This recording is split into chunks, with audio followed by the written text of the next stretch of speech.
Hi hello welcome to hash tag you. నా పేరు Zakir. BRS పార్టీలో మాజీ మంత్రి హరీష్ రావు పాత్ర ఏమిటి? అసలు బీఆర్ఎస్ పార్టీలో ఏం జరుగుతోంది? బీఆర్ఎస్ పార్టీలో అంటే విత్ ఇన్ ద పార్టీ అంతర్యుద్ధం ఏమైనా జరుగుతోందా? పార్టీలో ఆధిపత్య పోరాటాలు ఏమైనా జరుగుతున్నాయా అనే దీనికి సంబంధించి చాలా రకరకాల కథనాలు పత్రికల్లో సోషల్ మీడియాలో చాలా విస్తృతంగా వస్తున్నాయి.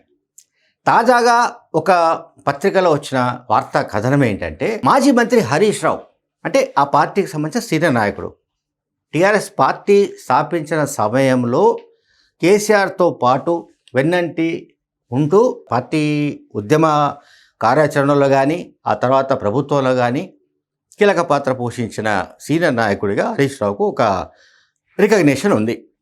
పార్టీ కార్యకర్తల్లో ఆయనకంటూ ఒక ఫాలోయింగ్ కూడా ఉంది. సో ఇప్పుడు నేను ఈ వార్తా కథనం ఒక పత్రికలో చదివాను. ఆ కథనంలో ఏంటంటే, హరీష్ రావును వరంగల్ కరీంనగర్ మధ్య నిర్వహించబోతున్న ఏప్రిల్ 21 నిర్వహించబోతున్న పార్టీ రజతోత్సవ సిల్వర్ జూబ్లీ ఉత్సవాల బహిరంగ సభ ఏర్పాట్ల వ్యవహారాల్లో ఆయనకు ప్రాధాన్యం తగ్గించారు. ఆయనను ఆ బాధ్యతల నుంచి తప్పించారు. అంటే ఓవరాల్ సూపర్విజన్ బాధ్యతల్ని తప్పించారు. మొత్తం బాధ్యతలన్నీ కూడా అంటే సభ నిర్వహణ, సభను విజయవంతం చేసే వ్యవహారం, సో పబ్లిక్ను మొబిలైజ్ చేసే ఇష్యూస్, వీటన్నిటినీ కోఆర్డినేట్ చేసే బాధ్యతలన్నింటినీ కూడా తన కొడుకు పార్టీ వర్కింగ్ ప్రెసిడెంట్ అయిన కేసీఆర్ అప్పగించినట్టుగా ఆ వార్తా కథనం చెబుతోంది. మాజీ మంత్రి హరీష్ రావును మాత్రం సిద్దిపేట కాన్స్టిట్యున్సీ వరకే, ఇంకా చెప్పాలంటే కొంత ఉమ్మడి మెదక్ జిల్లాకు సంబంధించిన మొబిలైజేషన్ అంటే జన సమీకరణకు సంబంధించిన బాధ్యతల వరకే పరిమితం చేసినట్లుగా ఈ వార్తా కథనంలో రాశారు. అంటే ఇక్కడ నేను చెప్పదలుచుకుని ఏంటంటే, సహజంగానే ఏ రాజకీయ పార్టీలో అయినా సరే ప్రాంతీయ పార్టీలో ఉండే సమస్య ప్రధానంగా ఏం జరుగుతుంది అంటే, కొడుకు కూతురికి ఉండే ప్రాధాన్యం మరెవరికి ఉండదు. అంటే రక్త సంబంధం అని అంటాం కదా మనం. ఈ బ్లడ్ రిలేషన్ కంటే ఇప్పుడు హరీష్ రావు బ్లడ్ రిలేషన్ కాదు, ఆయన మేనల్లుడు. సో మేనల్లుడికి పార్టీలో ఇప్పటికే చాలా బాధ్యతలు ఇచ్చినట్టుగా కేసీఆర్ ఫీల్ అవుతుంటారు. అంటే హరీష్ రావుకు ప్రాధాన్యం తగ్గించాలని ఎవరైతే ఆశిస్తుంటారో ఆ కుటుంబంలో లేదా కేసీఆర్కి సంబంధించిన బంధువుల్లో ఎవరైతే హరీష్ రావుకు ఎందుకు ప్రాధాన్యం ఇస్తుంటారు, హరీష్ రావును అసలు పూర్తిగా పార్టీ నుంచి తప్పిస్తే బాగుంటుందని అనుకునే వాళ్ళు కూడా వాళ్లకు అనివార్యమైన పరిస్థితులు ఉన్నాయి కొన్ని. హరీష్ రావును నేను ఒకటి చెప్పగలను, హరీష్ రావును బయటికి పంపలేరు, లోపల ఉంచుకోలేరు. అంటే పార్టీ నుంచి స్వయంగా బయటకు పంపించే పరిస్థితులు లేవు. అంటే అట్లా పంపిస్తే పార్టీ క్యాడర్లో ఒక తప్పుడు సంకేతం వెళ్ళే అవకాశం ఉంటుందన్న భయం ఒకటి ఉంది. పంపించలేరు, అట్లాగే లోన ఉంచుకోలేరు. అంటే పార్టీలో ఉంటాడు కానీ అదే సమయంలో తక్కువ బాధ్యతలు ఇవ్వడం అనేది ఒక స్కీమ్, అంటే ప్లాన్డ్ అనమాట. అంటే ఇప్పుడు ఒక మనిషి పొటెన్షియల్ మనిషి, సో పొటెన్షియల్ మనిషిని పైగా దాదాపు అన్ని జిల్లాలో, పాత 10 జిల్లాలనండి, ఇప్పుడు 33 జిల్లాలనండి, పార్టీ క్యాడర్లో ఎంతో కొంత బలమున్న అంటే గ్రౌండ్ లెవెల్లో బలమున్న నాయకుడిగా హరీష్ రావుకు ఒక ప్రత్యేక ఇమేజ్ ఉంది. దాన్ని ఎవరు కాదనడానికి లేదు.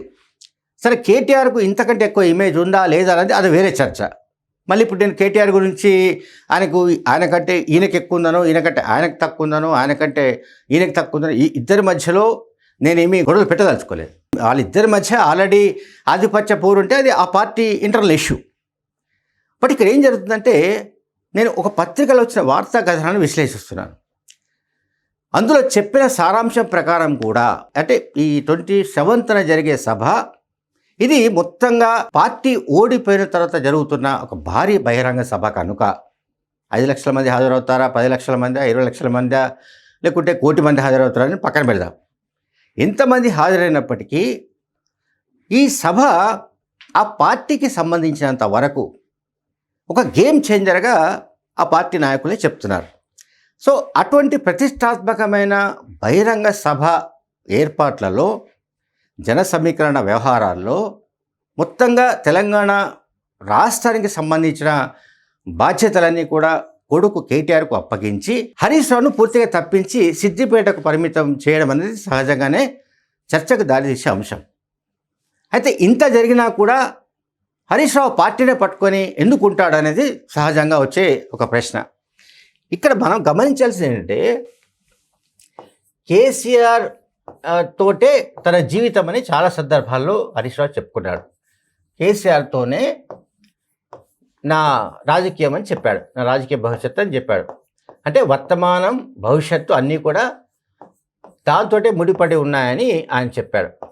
అంటే తాను తన మేనమామను విడిచి బయటకు వెళ్ళరు అని చెప్పాడు. ఎందుకంటే గతంలో మనందరికీ తెలుసు బీజేపీ నుంచి చాలా ఆఫర్స్ వచ్చాయి, ఆయన తిరస్కరించాడు.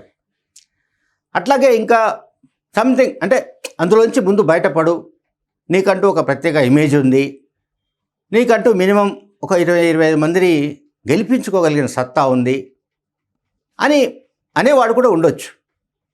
అయితే ఒకవేళ minus BRS is equal to Harish Rao అనుకోండి, మళ్ళీ జీరో. మైనస్ హరీష్ రావు అంటే రాజకీయాల్లో ఎట్లా ఉంటుందంటే చాలా కిరాతకంగా ఉంటాయి రాజకీయాలు, అంటే క్రూరంగా ఉంటాయి.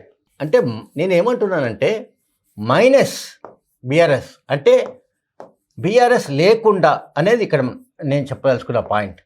Minus BRS Harish is equal zero. ఈ పరిస్థితిని ఆల్రెడీ ఆయన తయారు చేసి పెట్టాడు. ఎవరు? కేసీఆర్ మామూలు వ్యూహకర్త కాదు. ఆయనకుండే చాకచక్యము, చాణక్యము వగేరా వగేరా ఈ తెలంగాణలో లేదా పక్కన ఆంధ్రప్రదేశ్లో కూడా ఎవరు లేకపోవచ్చు. సరే, ఇప్పుడు ఆయన ఓడిపోయాడు. ఆ ఓటమి బాధతో, ఆవేదనతో ఆయన ఫామ్ హౌస్కు పరిమితం ఉండొచ్చు. కానీ ఆయన ఎప్పటికప్పుడు ఆయన మెదడు పనిచేస్తోంది. ఆ మెదడు చాలా ఏమంటాం చర్నింగ్ అంటాం కదా, ఎప్పటికప్పుడు అది చాలా ఉధృతంగా పనిచేస్తోంది. అందులో చాలా రకాల వ్యూహాలు రచిస్తున్నాడు ఆయన. నెక్స్ట్ అంటే 2028లో ఎన్నికల్లో ఫలితాలు ఎట్లా ఉంటాయి, మనం అధికారంలోకి వస్తే ఎవరు ముఖ్యమంత్రి కావాలి, ఎవరికి ఎటువంటి పదవిని ఇవ్వాలి, ఇవన్నీ కూడా ఆయన ఇప్పటి నుంచే గేమ్ ప్లాన్ ఆయన ఆలోచిస్తున్నాడుగా కూడా తెలుస్తోంది. సో ఈ కాంటెక్స్ట్లో ఈ విషయాలు హరీష్కు తెలుసు. ఒకవేళ తాను బీఆర్ఎస్ను వదిలిపెడితే తన పరిస్థితి జీరో అవుతుందని తెలుసు. అందువల్ల ఆయన కూడా వాళ్ళు బీఆర్ఎస్ పార్టీ నుంచి హరీష్ను పంపలేకపోవచ్చు, ఉంచుకోలేకపోవచ్చు. కానీ హరీష్ కూడా ఆ పార్టీ నుంచి బయటకు రాలేడు, బయటకు వచ్చి ఏం చేయలేడు. ఇప్పటికున్న పరిస్థితి అది. సో భవిష్యత్తులో అంటే ఇంకొక 6 నెలల తర్వాత లేకుంటే ఒక సంవత్సరం తర్వాత ఏం జరుగుతుందో మనం చెప్పలేం. కానీ ఈ రోజుకున్న పరిస్థితి మాత్రం ఇది. Thank you very much.